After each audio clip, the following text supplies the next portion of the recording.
daughter to school in Humboldt Park. WGN's Gaynor Hall just spoke with his family. She's live now from Chicago Police Headquarters with the very latest. Gaynor? Yeah, Ray and Micah, no one is in custody tonight. His family does not believe he knew the gunman, and they're just trying to understand why anyone would do this. We're devastated, to say the least. 7:30 this morning, 33-year-old Travell Miller Gilmore was taking his 7-year-old daughter to school. She was excited because she had gym class today. Their car was stopped in traffic at Chicago and Sacramento. He was sitting at the light, and 5 cars behind him. A guy gets out of a car, walk up to his car, exchange brief words with him, and then start firing. His father says investigators may be looking for 2 people, the gunman and a driver. Gilmore's mother was on the phone with him at the time and heard the commotion. I hear my baby screaming, just screaming and just screaming. And he said, "Mama, I'm shot. Mama, I'm shot." Relatives say he was loving and adventurous. He worked as a bartender. This is a live demonstration of 2 vodka-based cocktails. Gilmore and his identical twin calling themselves Bar Twinders, and relatives say he was a devoted father. He had custody of his daughter.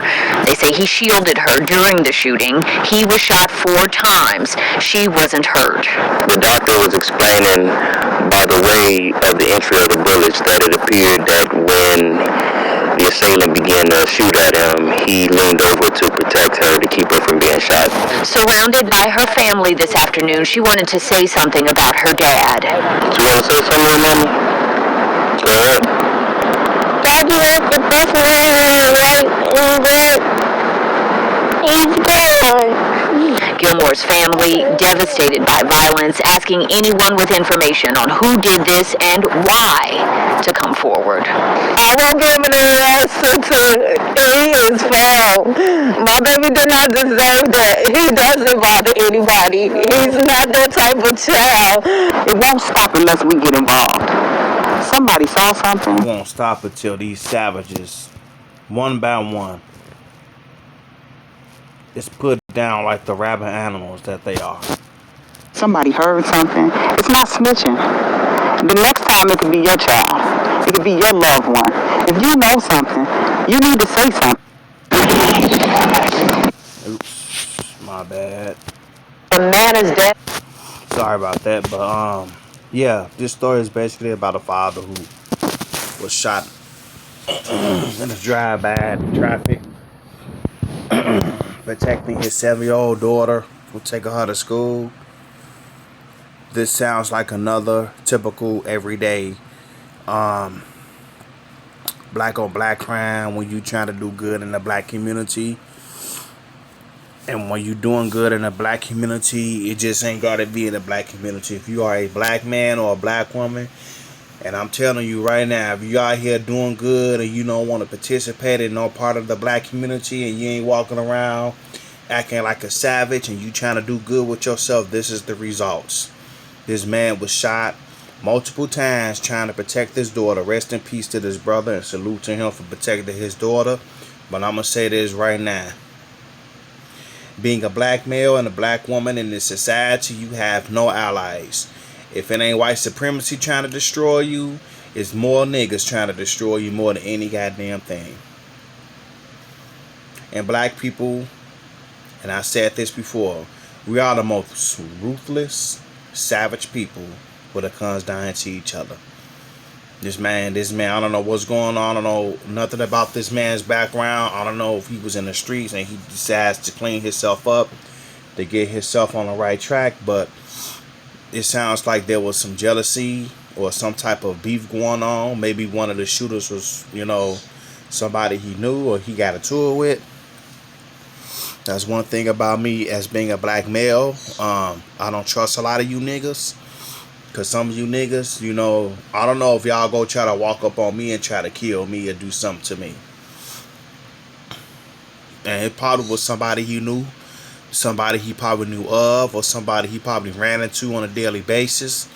Because when it comes down to black people, especially a lot of black men, there's a lot of envy and jealous and hate towards each other. There's a lot of unforgiveness in black community. There's a lot of jealousy and hate.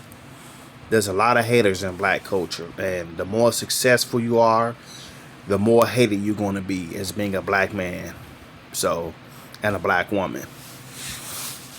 I experienced it my whole life. I experienced it on a job. I experienced it in my own family, and I know how jealous and dirty and low down and demonic black people could be toward each other. A lot of innocent black people have lost their lives because of jealousy in black culture. When you a black man or a black woman and you trying to do good in the black community, you're going to pay for it with your life. And that's exactly what happens to this young man. He was a father figure in his kid's life. He was doing something with his life. He had his own business with his twin brother. And this is the type of results that he get. He loses his life because you probably got a bunch of jealous ass savages out here. Or maybe he did something. Maybe he got a tour with one of them savages. And you know how black people are. They can't let shit go. They want to go back and get their boys. And they want to shoot up the place. So this is just another sad story that goes on every day in black culture. So rest in peace to this man, because he ain't had to die like this. But that tells you the hate in black culture is real. And it seems like when a black person is shot and killed at the hands of their own people, Black Lives Matter don't say anything about it because there's no paycheck in it. But if there was a group of white boys that pulled up on them and shot them up, the whole world would burn down and Black Lives Matter would be all over the place. But it's only a pay period if there's a white person killing a black person. But if there's a black on black crime, there's no pay period in it. So, but yeah, that sucks that it has to be like this. You know, this is sickening. This is disgusting. To all my like-minded black men out here and black women, just be safe, because these niggas, you know, you need to watch these niggas. And these bitch ass niggas everywhere. They are. Like I said, they in the stores, at the gyms, restaurants, they work everywhere. These haters are everywhere. And I can spot a hater when I see him. And I see him every day. Everywhere I look at some nigga mean mugging me. Like, what are you looking at? But nowadays you gotta really bite your tongue with these savages, because you know you don't want to end up the next victim. Because these savages, they looking to try you. They looking to get into it with you, so they could go back there, so they could go back and get their guns and get their boys and shoot you up. So I'm out.